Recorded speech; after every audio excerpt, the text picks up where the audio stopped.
sommes le 17 août 2021, c'est l'heure de la revue de la presse et des médias israéliens en direct de Jérusalem sur Radio Kalita.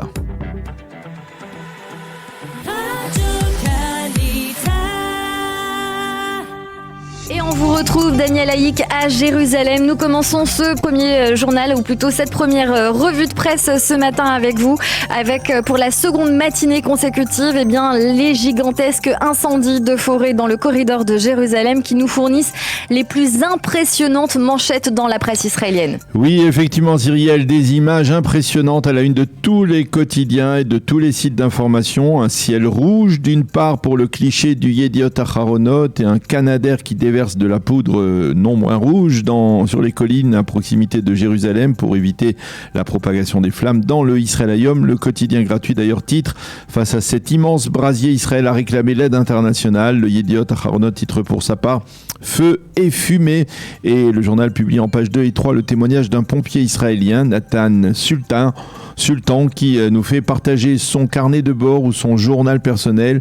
En voyant la colonne de feu et de fumée, j'ai craint que plusieurs localités ne soient totalement incendiées, écrit-il dans ce journal. Les quotidiens israéliens annoncent également la mobilisation générale pour tous les pompiers d'Israël pour tenter de maîtriser ces incendies dans la région de Jérusalem. Et les sites d'information indiquent que plus de 2000 hectares de forêt ont déjà été détruits, ce qui fait de ces incendies un événement comparable à l'incendie du Carmel il y a de cela un peu plus de 10 ans, avec toutefois une différence de taille. Il y a 10 ans, lors de cet incendie du Carmel, 41 personnes avaient trouvé la mort, tandis que là, fort heureusement, les dégâts sont matériels, mais il n'y a pas eu de perte en vie humaine. Et c'est tout à l'honneur des pompiers qui ont réussi à protéger les populations des localités qui ont été touchées par les flammes. Et le Maariv revient sur le tir d'une roquette hier à partir de la bande de Gaza vers le territoire israélien.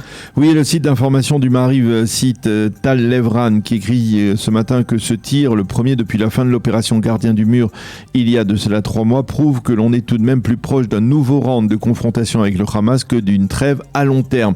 Les éditorialistes avancent 2 causes essentielles à ce regain de tension ponctuel et limité. Le Hamas ou le djihad ont voulu apparemment, en tirant vers Israël, réagir d'abord à l'accrochage d'hier matin à Jenin, lorsque des forces israéliennes ont abattu 4 Palestiniens qui avaient tiré dans leur direction alors qu'elles étaient en train d'arrêter un suspect. La seconde explication, c'est l'absence de solution dans un dossier important. Depuis la fin de l'opération Gardien du Mur, donc il y a 3 mois, le Hamas n'a pas encore reçu le moindre dollar parmi les millions promis par le Qatar. Motif, Israël refuse formellement l'acheminement de ces fameuses valises de dollars de l'émissaire qatari en cash, et surtout l'option d'un transfert bancaire vers des banques palestiniennes paraît aujourd'hui impossible en raison des commissions très élevées réclamées par ces banques palestiniennes, d'où l'impasse qui provoque donc cette tension. Et bien entendu, ce matin encore, la presse israélienne se penche sur le drame afghan et publie des témoignages très émouvants. Effectivement, on parle de plusieurs témoignages dans la presse israélienne de ce matin, comme celui de Zohara de Kaboul qui exprime ouvertement en première page du Yediot Aharonot son appréhension de voir le retour d'un statut rétrograde pour la femme afghane. Les Américains sont partis très vite sans regarder derrière eux. Mais je vous en supplie, ne nous oubliez pas, dit-elle. Les quotidiens israéliens reviennent également sur ces scènes de chaos hier à l'aéroport international de Kaboul lorsque des milliers d'Afghans préoccupés ont tenté de monter à bord d'avions Hercule de l'armée américaine pour échapper aux talibans. Et certains ont malheureusement payé ces efforts de leur vie. Le Israël Hayom parle de sortie d'Afghanistan et montre aussi ces photos de chaos à l'aéroport international. Et puis, les quotidiens reviennent aussi sur l'intervention télévisée du président Joe Biden.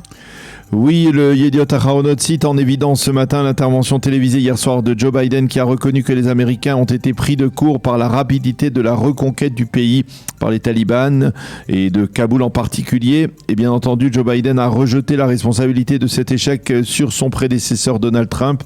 J'ai hérité d'un deal fait par Trump avec les talibans, a-t-il déclaré. Mais Joe Biden n'a pas caché que le rôle des États-Unis en Afghanistan était terminé.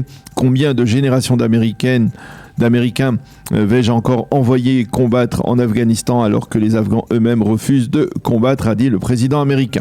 Le Haaretz consacre également sa page d'ouverture ce matin à ce discours de Joe Biden qui a également déclaré « Notre intérêt en étant en Afghanistan était d'empêcher le développement du terrorisme international, pas de construire une nation afghane.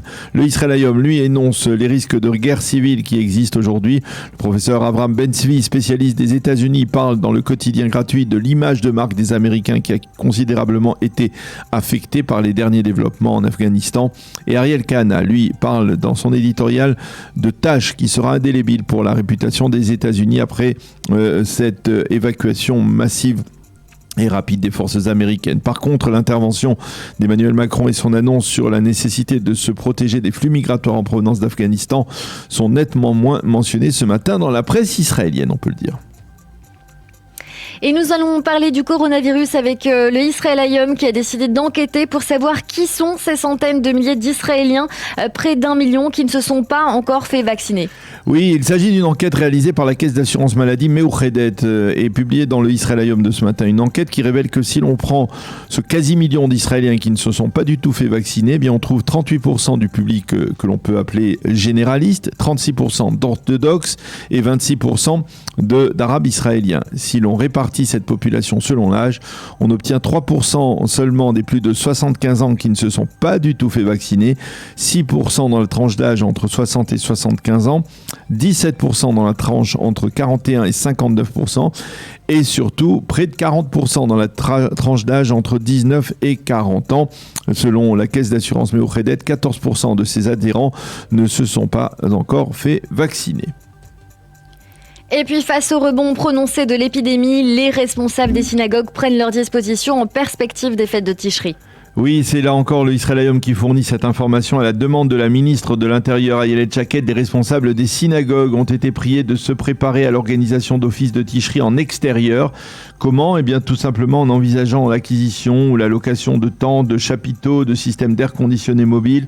Parmi les mesures envisagées, la division d'offices en plus petits comités pour éviter les risques de contamination. Bref, comme le ressentent déjà les fidèles, tout porte à croire que cette année encore, comme l'an dernier, eh bien, on célébrera Rosh Hashanah, Kippour et Sukkot en Israël, plus en extérieur qu'à l'intérieur des synagogues. C'est la fin de cette revue de la presse et des médias.